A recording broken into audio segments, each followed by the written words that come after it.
On today's Locked On Texan podcast, turn up for what? The podcast, my boy Ewan, the boss from across the Voss, joins the Locked On Texan podcast as we discuss the NFL Draft this Thursday. Left guard, right tackle, right guard. What is Titus Howard? He's a man of many trades, and that may potentially affect what he can do with the Houston Texans. We'll dive into that and much more on today's Locked On Texan podcast. Start the countdown.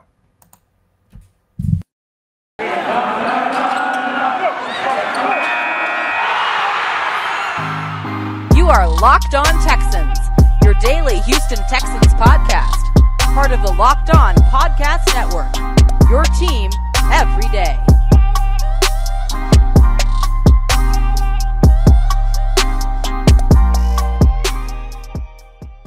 What's going on, everybody? Welcome to a Wednesday edition of the Locked On Texans podcast, part of the Locked On Podcast Network, your team every day. Today's episode is brought to you by Blue Now. This Mother's Day, give mom something she'll treasure forever with fine jewelry from BlueNow.com. And Locked On Sports listeners get $50 off $500 or more by using Locked On at the checkout. Promo code Locked On at the checkout. I'm Johnson Sports Guy Hickman, joined by Cody Davis. And for today's episode, as we mentioned, we will be talking to Ewan from across the Voss. I like that. Across the Voss. Voss is water, a pond, That'll be a very interesting conversation. We dive into late round picks, and man, we look at the tight end position as well. Before we go into that direction, let's stay here at home, right? Before we take a trip and get on a plane, let's stay at home. Cody, Titus Howard. At this point, it does seem like because he's not the player that was drafted by Lovie Smith and Nick Caserio, it doesn't necessarily seem like they're going to commit to him at a position. They're just going to use him whenever they see fit until they're able to find maybe a replacement for him. And this is not coming from anybody. This is my speculation. He has mentioned that he will play wherever the Houston Texans see fit for him to play across this offensive line. And I think that does help him out in his current job, in his role right now, being able to be versatile, that V word, right? But I have been very skeptical of him playing guard. I think everybody would love to see him play right tackle. We've had the conversation around tackles and why it wouldn't make sense to draft a tackle if you're going to slide him down to guard. We've seen that with Titus Howard. A lot of us may have PTSD from that. I know I do, Cody, but what's actually going on with Titus Howard and the Houston Texans? Well, yesterday we actually had an opportunity to speak to Titus Howard for the first time. And John, as you just alluded to, he did say that he will play anywhere on the offensive line if the Houston Texans give him a chance to. And look, they will in 2022. However, John, listeners and viewers, with the NFL draft set for tomorrow, I think we're going to get a true sense on what the Houston Texans and how the Houston Texans value Titus Howard, because one of the biggest topics for discussion has been, what are the Texans going to do at number 3? Are they going to take Evan Neal? Are they going to take Ike Ekwonu? At first that seemed like the most logical thing to do given how subpar the offensive line production was in 2021. However, that was because we didn't know what the future had in store for Laremy Tunsil. And you damn sure know if there's anybody on that front five who has their spot solidified, it's Laremy Tunsil. And, when you take a look at Ekwonu, when you take a look at Neal, they play the same position as Titus Howard. Somebody's going to be, unfortunately, moved into the inside of the interior offensive line. And if it's Titus Howard, it's not going to be good for him because, John, another thing you just alluded to, 2021, it started out kind of rough for him because he did not look good at left guard. And people like you and I, other people in the Texans media, some fans, they want to see Titus Howard back at right tackle. But John, the most important thing of all is next week or the week after. I can't remember the day, but if I'm not mistaken, I believe it's more so next week, is the deadline on whether or not the Houston Texans are going to pick up Titus Howard's 5th-year option. And I'm looking at this from a standpoint of, if tomorrow we see with the 3rd overall pick, the Houston Texans select Evan Neal or Ike Ekwonu, I'm pretty sure they're not going to pick up that fifth-year option. If they don't, and they take a guy like Sauce or Stingley or whoever the case might be, I think they're going to give Titus Howard a fair opportunity in 2022 to go out there and showcase that he is not only a right tackle in 2022, but beyond. Yeah, and I'm looking right now. The deadline for picking up the Fifth-year fifth-year option. option is May 2nd. So that's next Tuesday, right? That's next Tuesday. And listen, I'll go and say this. I think Titus Howard at the beginning of the year fared well at left guard before Laremy Tunsil went out. And I think that a good left guard has a great left tackle, or decent left guard has a great left tackle. And I believe that when Laremy Tunsil was actually, playing for the Houston Texans last season before he got hurt, I thought Titus Howard had some good moments, right? Especially within the first two games. I thought there were some things he could have done better. In terms of a pass protector, I thought he had some good moments. But this year, he is set to cost the Texans around $3.8 million. And picking up that fifth-year option will say a lot for Laremy Tunsil and his future with this franchise. I will say that. And I think right now, for Howard in Houston, he needs to get to a place where he is comfortable and is able to play. And if Houston does indeed go with a tackle with the third overall pick, I don't necessarily think people can be mad at them after watching the offensive line basically run off in part what Deshaun Watson was able to do, the terrible offensive line last year, and not be able to provide a push for their running backs. You necessarily cannot be mad. And if they do draft a tackle, we've talked about moving a tackle inside during the draft, they may well indeed look at putting Howard back at left guard, maybe at right guard. Who knows? And so I think, again, it just depends on their big board and how they view this roster at this time. Whether she prefers a statement piece or everyday subtle elegance, BlueNile.com has fine jewelry options for every mom. Shop high-quality diamond earrings, elegant tennis bracelets, or gemstone pendant necklaces. This Mother's Day, give mom something special, something that she will treasure forever with fine jewelry from BlueNile.com. And Locked On Sports listeners get $50 off 500 or more purchases. This podcast exclusive is only good through Mother's Day. Use promo code Locked On. That's promo code Locked On. Plus, every order is insured. Ships free and arrives in discreet packaging that won't give away what's inside. Shop stress-free and find your forever piece. Go to BlueNile.com today. And welcome back, Locked On Texan listeners and viewers. As promised for today's episode, having a great opportunity to speak with Ewan over at the Turn Up for Watt podcast. Now, if you guys do not know him, make sure you follow the Turn Up for Watt on Twitter, and I'll let him give all of that information. But we had him on the show last year, and then I appeared on his show as well. So an amazing somebody great to talk to when it comes to the Houston Texans. Does a lot of his own homework, doesn't go based off what other people say. He has his own knowledge. Ewan, welcome back to the Locked On Texans podcast. Thank you for having me, John. It's good to be on the same week as the GOAT at wide receiver as well, so it's an honor. Oh, man, yeah, that was an amazing episode. Shout out to Jerry Rice. Ewan, it's been a while, but I think that for the most part, whether we agree or disagree at number 3, 13, or wherever the direction of this NFL draft, considering, well, not considering, but in terms of what the Houston Texans can do, a lot of people are excited right now. Has your excitement been, at the highest levels, or are you kind of just going into draft week? No, I've been fired up, man. I'm enjoying it. I think it's great to be back at the table again for the first time in a long time of, actually being relevant at the top of the draft. And obviously you don't want to be right at the top because it means you had a bad season the season prior. But I think that there's a bit of a relief and a bit of a moment to turn the page, I think, into a new era of Texans football, which we were kind of in limbo for a year, really, with the Watson situation. Now that's been dealt, was the trade all that great? No, but, the certainty, clarity was what they viewed, and we've got that now. So Nick's got to do his bit, and that's, there's 6 picks over the next 3 years, and there's not much room for error. But this draft has been great to dive into. This is the first year I've kind of put a big board together.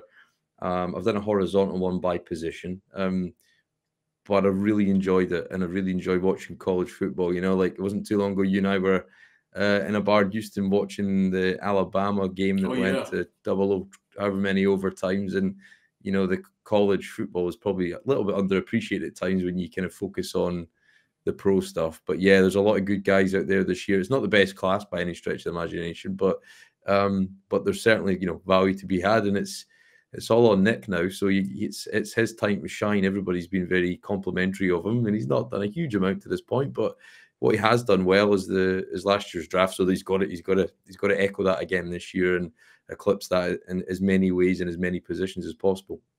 Absolutely. And before we actually dive into the draft, I'm sure you have kept up with the recent rumors, speculation surrounding the Houston Texans and the rumors of Deebo Samuel, which are now factual, not actually wanting to be a 49er moving forward. Yeah. And I think this is hot news and a hot topic to discuss. Do you feel like Houston should pull the trigger on a trade for Deebo Samuel, considering they may not want to stretch out a rebuild? They may want to be competitive sooner than later. Do you feel like Deebo is what would make sense for Houston? No, is the short answer. I genuinely don't understand why people would think it would be a good idea, if I'm honest. And I know a lot of people do, and I've seen that. But I think you've got to understand, you've got to look back why we're in this situation. And the biggest reason why we're in this situation right now with a talentless roster, or very limited talent roster, was because we made trades for guys, ignored the draft class, and we overvalued the current quality of at that time, the quality of the roster. We felt like we had a franchise quarterback so we could make moves. We don't have that luxury anymore. So teams that do have that luxury, I think, could potentially go and take Deebo. And would it be fun? Yep, but we're not playing Madden. We're trying to build what Nick Caserio keeps talking about is sustainable success over a long period of time. And trading out picks is not sustainable. It's the antithesis of being sustainable. And you've got to take the context that he's a functional Weapon X gadget hybrid player, whatever you want to call him, under probably a top 3 play caller in this league. So you've got to factor that in. Does he fit Pep Hamilton's system? I've not dug into it enough, but my initial reaction is no. He's not really got a huge amount of certainly has a history of calling plays and fitting a kind of that type of player in. Would he become a top 1 of offensive players on his team right now? Yeah, but you've got to see beyond the here and now, I think. Caserio will do that. And you don't want to recreate the mistakes of yesteryear and trade away picks, guys on rookie deals, sustainable, cap friendly deals, and pay them. So you've got two main avenues to improve your team, and it's through your draft and it's through free agency. And if you have to give up both for one player, we've already seen that. And that's saying that he might want to come to Houston. And if he's only after money, then yeah, maybe he will. But you got to think, at a guy at his stage of career, he's a productive player. He wants to go and win a championship. If he doesn't feel like he can do that in San Francisco, or it is about money, then maybe he will be here. Look, and you can never rule anything out in trades these days. We've seen that, the trend getting towards like the NBA is getting bigger and bigger all the time, and it's fun for fans. But you've got to, I think, as a fan, yeah, I would like to see it. But as a content creator, as a podcaster, as a writer about this team, it doesn't make sense objectively, and I struggle to understand the longer term plan to do that. So yeah, would it be fun? Yeah, but we're looking to try and build a team, and I think if you were to do that, you're underestimating the needs that we've got, and the needs are stark, and there's many of them. So to kind of go after a gadget player like that is great. It's fun to watch, but it's not going to help us be a better team. We still need to get better in the pass rush. We still need to find guys that can actually cover in the passing game, in the secondary, and that's just two of many needs. So if you kind of ignore that, then yeah, it doesn't help Davis Mills a great deal. It only hides him, I would suggest, if you're going to bring in a player like that, and we want to see what he's got this year. So I get it. I understand why people are, but yeah, it's a hard pass for me. Okay, let's go back and circle back around to the NFL draft.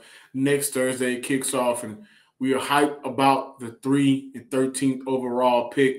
But I think it's very important to look at some of the later round picks as well. Houston has, I want to say, 12 or 13 picks in this year's draft. Are there any players that make sense, in your opinion, between rounds 4 to 7? Yeah, I've got a lot of guys on this board this year that I like. It's always hard to judge, like, rounds. I think because you can give grades and you can give a view on a player, but it just takes one team and the whole thing is kind of shot really.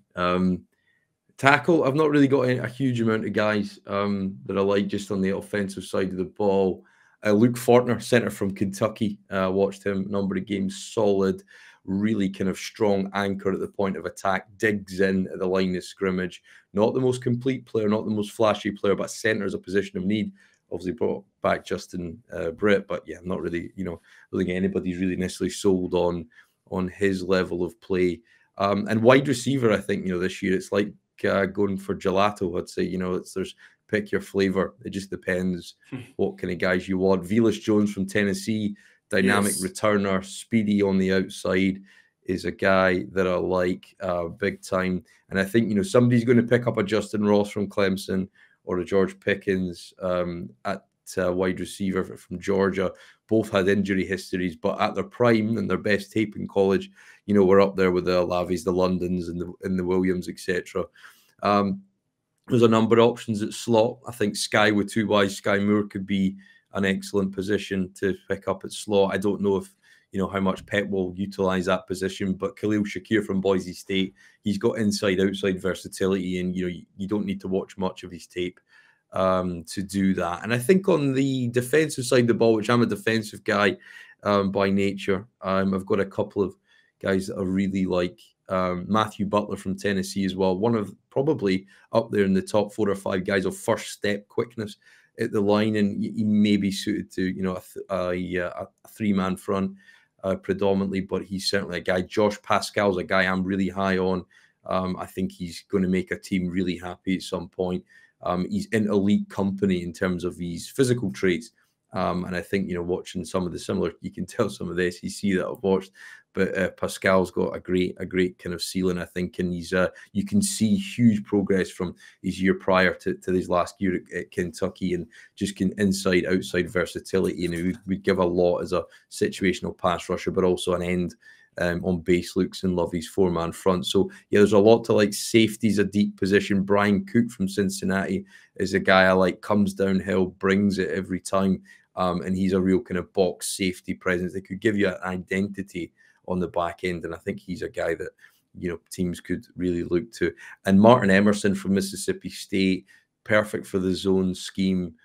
He's gone up against some of the best in that conference and not looked out of place. 6'2", got the requisite length that Lovey's talked about needing. So there are a couple of guys that I've kept tabs on, but I've, as I said before, really enjoyed this year's draft, going through these guys, and you understand a lot. And the hardest bit about this, you can watch somebody, you can grade them. I kind of put them into 5 different kind of categories in terms of how early you can think they can play and what they can develop into. But trying to do it as a big board, and as a guard better than a center, or as a cornerback better than an offensive lineman or what have you, it's really, really hard to do. So to try and calibrate the talent, that's where the skill comes in.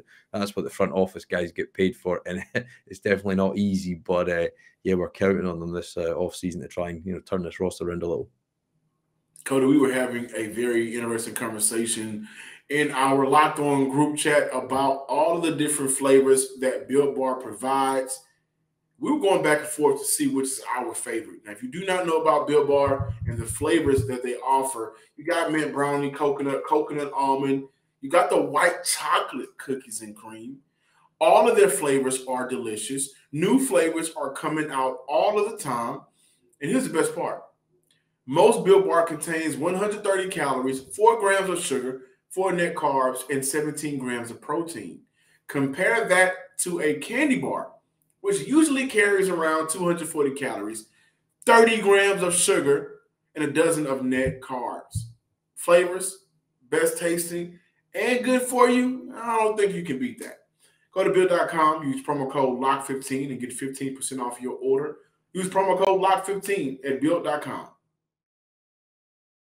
Thanks for making Locked On Texans your first listen every day. Now make your second listen Locked On NFL Draft. Ryan Tracy and former NFL cornerback Eric Crocker bring the NFL Draft to life every day with insight and analysis on college football prospects and NFL front offices.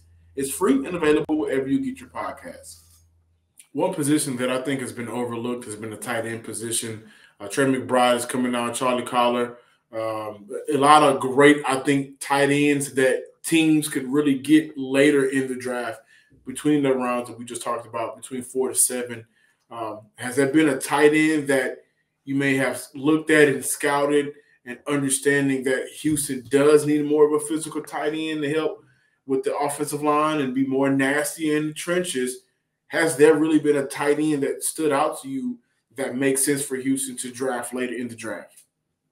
Yeah, I was kind of split them into 3 buckets. The tight ends, obviously, Brevin Jordan last year is your sort of traditional move F tight end, and he probably coincides with the same skill set as Greg Dulcich from UCLA, who's my #1 overall, and he's probably just the smoothest athlete, but he's certainly got a bit of work to do at the line of scrimmage. He's 6'4", 240, thereabouts. He weighed in at the combine. So he's probably not quite what we're looking for. I think the Texans need a true Y, a guy who is a blocker at the line, will be tight in the line of scrimmage, the traditional role of a tight end.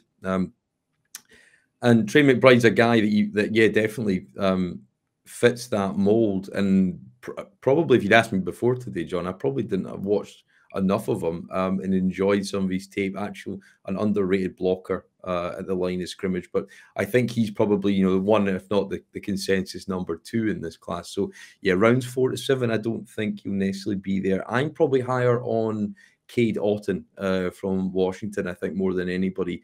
Number 87 if you're watching them, and there's just something about his play. It's very refined as a young guy.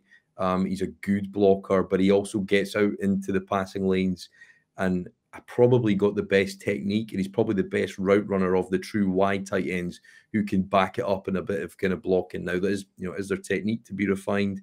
Absolutely, but 6'5", 250 pounds, just a shade off. He's definitely got the requisite length to do it. If you're looking for a true blocker, probably the best Y, just doesn't necessarily give as much to the passing game, but Daniel Bellinger from San Diego State, he was a really productive run game in that conference, and he's certainly a guy you can have. And I think the biggest, probably, the combine darling was Jelani Woods, and he was obviously, I don't know if you've ever seen any of those nature programs where you see a shark jump out the water and catch a bird for as part of his prey. Yeah, and that's what his 82-inch wingspan reminds me of when he goes up and high points the ball. I think he's a player that he runs a limited route tree from the catches and the production. He had about 40-odd catches, just under 600 yards, but he did have 8 touchdowns, really hard to cover by safeties and linebackers in the red zone. So I think with his combine, with his workout, he was the Trayvon Walker of the tight end room at the combine in Indianapolis. And I think he'll probably get taken higher than he would. Now, he didn't play at Oklahoma State, and if we draft him, that's something I'd like to look into, because I don't know the answer to that. He transferred to Virginia, so there's obviously been a history of non-production, but I mean, as an athlete, 6'7", and he uses every bit of that frame and a huge catch radius for a guy at the true wide tight end. And if we're looking for a two-way go guy, the U tight end that can do a bit of everything, and sort of be that in between the Y and Brevin Jordan, because I think we need both, to complement Brevin if that's the way we're going, because I don't think anybody thinks that Auclair is the answer at the Y, and I don't think anybody thinks Pharaoh Brown's going to be the answer at the U. So Charlie Kohler, a guy you mentioned, he's a bit inconsistent with the hands. I watched him in the Cheez-It Bowl against Clemson, and he kind of caught a couple off the helmet of the defender when they were trailing him in press coverage, and then there was a couple of balls he could have catch. But he's an all-round player that's he led that division in touchdowns last year, so certainly a multiple All-American award. So he's a guy that could go away to definitely be a pickup. Jeremy Ruckert's an interesting one because he was at Ohio State. Obviously, they live in 11 personnel. You've got with a 2 wide receivers at a minimum that are going to go in the first round this year. You've probably got another one next year that's going to go as well. But he's just a really solid player, not too flashy. They sort of motion him across the line of scrimmage a lot, but he's definitely got a ceiling probably better as a pro than he necessarily had in college. And a guy who's a bit of a sleeper for me, he was the first tight end I studied in this class, is San Jose State, is Derrick Jesse Jr. Jesse Jr. I'm probably pronouncing that wrong. But he was their offense, and he went up a bit like Jelani Woods, huge catches, high pointing the ball in between the linebackers in the secondary, can block equally well. He can seal off the edge on the end of the alignment and open up the running lane for the running back. So yeah, I think there's a huge amount of guys here that could necessarily be options for the Texans. I think we definitely need to get the inline blocker. That's perhaps the bigger need, but we know that Pep Hamilton will probably be in 12 personnel, or certainly favors 2 tight end sets. And probably somebody that played the most of that was Charlie Collar. So he might be the biggest scheme fit from Iowa State. And certainly I know they're looking at his running back, Breece Hall. So they've obviously watched him there. You can see the link. So yeah, there's a lot of guys, John, I think they could come in and help this Texans team at tight end. But I think we're going to need to find multiple guys, because I'm not sold on any of the vets we brought back. Ladies and gentlemen, thank you guys for checking out today's episode. That was Ewan, my friend Ewan, across the water. You know what I mean? So he's with the Turn Up for What podcast. Great insight there. Ewan, before you get out of here, let everybody know where they can find you on social media and all of your work. No, thanks for having me, John. Great to kind of talk some draft. You can find us at Podcast Texans, at podcasttexans.com. It's the Turn Up for What podcast, and it's on all platforms pretty much out there. And check out, subscribe, give us a like on the YouTube channel. If you follow Locked On Texans, give us a follow. We do kind of one show every week. We're not as we're not pumping at the content as these guys at Locked On. Tip my hat to you guys. Every day you're bringing something out. So we'll do once a week. We've got a big show lined up next week. We're going to mock a war room, or what we expect the Texans war room to be like over the draft weekend. But it can't come quick enough, John. We're going to turn the page hopefully and start a new era finally after probably over a year in limbo. So looking forward to it, man. It's going to be a new dawn, hopefully, and we need all. And it's going to start with getting a blue chip player at the top at 3. So and then we'll take it from there. So looking forward to it. Thank you for your time. I appreciate it. Thank you for your time, and you're absolutely right. Number 3 and possibly 13, if they do not trade it, will be very important for the success in the next 5 years under Nick Caserio. So everyone in Houston is looking forward to it, and man, you know what? I know we'll be on Twitter talking about it. However the direction goes. So I can't wait for it to go down next Thursday. Thank you guys for checking out today's episode of the Locked On Texan podcast. Be sure to follow us on Twitter at Locked On Texan. Subscribe, like, and comment on YouTube, and give me a follow. You see the mention down at the bottom of the screen, John_Hickman12. Follow me, mention me, talk Texans, talk sports, talk Rockets, talk music, talk it all. Just don't talk nasty. And as always, I'm your host, Cody Davis. Please remember to follow me on Twitter at CodyDavis_24. Once again, that's Cody, CotyDavis _24. Really quick. Talking nasty means don't come in my mentions and saying something crazy with a wild take. Like, don't come talking crazy with your wild, unexplainable sports take or music take. That's talking nasty. Don't come talk nasty. That's nasty work, and I'm not a part of that nasty business. Speaking of bad takes, Kyle Hamilton, a guy who was high on everybody's draft board. I don't know what happened, man. Drake better than Michael Jackson? That's what happened to him. People That's started to think about his judgment on the football field with that horrible take, and here we are. A little bit over 24 hours away from the NFL draft. That's nasty. And he has not been heard or seen since. But it is what it is. Until next time, ladies and gentlemen, peace. Shout out Larry.